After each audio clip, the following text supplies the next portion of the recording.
जिस्म किसके खिलाफ काहिश करता है जी? रूह के। और रूह किसके खिलाफ काहिश करती है? जिस्म के। आप अगर अपना मुआवजा करें, अपना अहाता करें, अपना एहतसाब करें, अपना हिसाब लगाएं, तो आपको ये पता चलेगा कि हर एक कमजोरी जो हमसे हो जाती है, हम इरादा करते हैं कि अब नहीं करनी मैंने।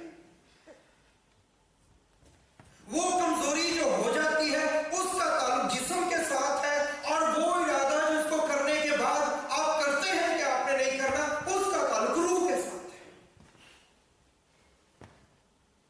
जिस्म जोर देता है और हम कर लेते हैं, और रूह जोर देती है, और रूह इस बात पे कायलियत हमें दिलाती है, और हम कायल हो जाते हैं और कहते हैं मैंने अब ये नहीं करना है।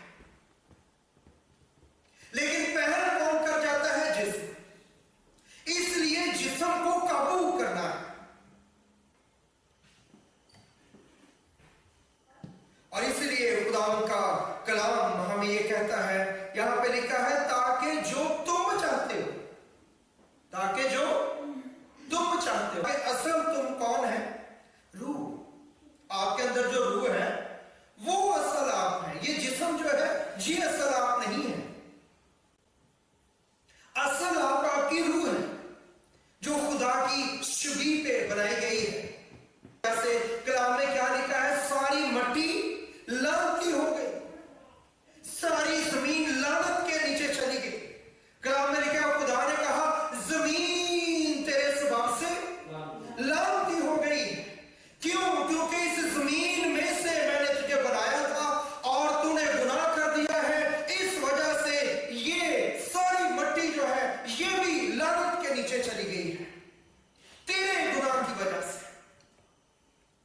और जिस्म चूंकि लानत के नीचे चला गया है, इसलिए जब हम जी उठेंगे तो हमें ये जिस्म नहीं मिलेगा, बल्कि हमें जलाली जिस्म मिलेगा। कौन सा जिस्म मिलेगा? जलाली जिस्म आपको और मुझे दिया जाएगा जब हम जी उठेंगे, क्योंकि ये जिस्म लानत के नीचे चला गया है। इसलिए जब हम उठेंगे तो हमें जलाली जिस्म मिलेगा, और इसी वजह से ये जो जमीन है ये भी बदल जाएगी। और कलाम में लिखा है क्या उसने देखा? नए आसमान और नई जमीन को उसने देखा। पुरानी जमीन जाती रही क्योंकि वो लानत के अंदर चली गई है, लानत उसके ऊपर आ गई है। इस वजह से जिस्म भी नए होंगे और जमीन भी